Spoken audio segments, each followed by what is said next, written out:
Hi, I'm Kelsey Mays for Cars.com.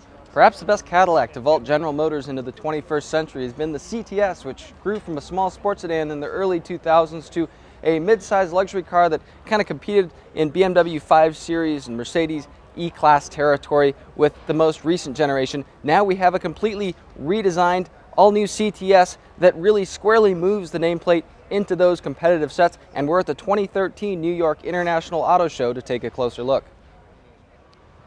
Now, this is probably the most direct interpretation we've seen yet of Cadillac's CL concept convertible unveiled back in 2011. You've got LEDs that run all the way down the front corners of the car here, very aggressive, much like the LEDs on that CL. You get around back and the rear end kind of balloons out. The taillights sit a little bit below the trunk lid. Looks a little bit like the XTS, maybe not the most compelling angle to view the new CTS sedan from. Overall wheelbase, though, is up about an inch, and overall length is up about 5 inches versus the previous sedan. But GM's been on a Jared Fogle diet, which means it's been walking a lot and eating lots of Subway sandwiches.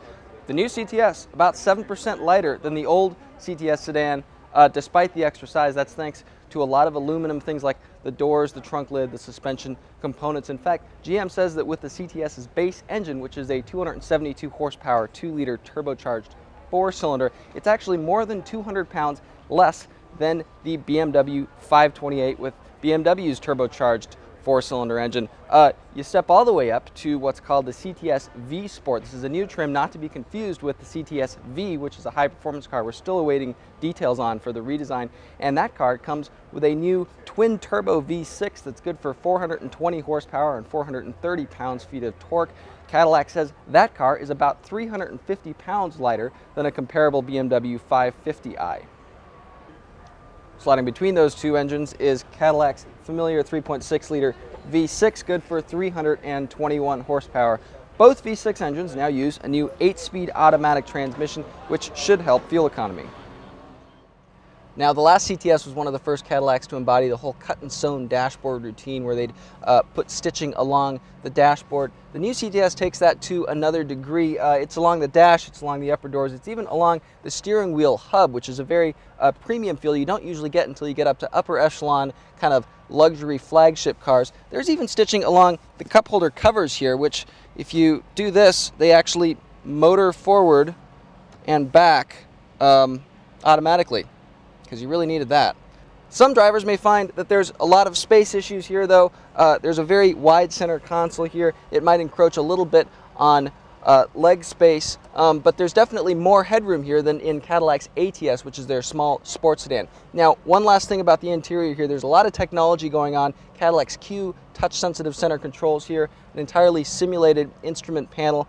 Cadillac does say that all the metal, all the carbon fiber, all the wood trim inside the new CTS is real, it's not fake, and dealers can swap in new materials if you like. In fact, there are up to 8 different themes that can go on inside this car.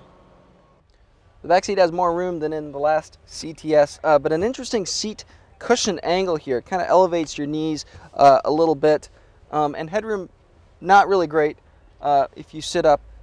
Some amenities here, as you'd expect in kind of a mid-sized luxury car. You get things back here like your own climate zone. There's heated rear seats for the outboard positions. There's side window sunshades and a rear sunshade. One kind of nice thing, the CTS does have a folding back seat. Nice, considering that some competitors don't include this provision. There's still no word yet on a redesigned CTS coupe or wagon, but the current generation wagon sells about as well as the Detroit Pistons game, so we wouldn't be surprised if that didn't make a comeback. The coupe, on the other hand, accounted for about a quarter of all previous generation CTS sales toward the end of its lifespan, so we wouldn't be surprised if that did make a comeback, unless Cadillac wants to move those shoppers over to the gas-electric ELR. We'll find out more sometime around or after the CTS sedan's on-sale date this fall.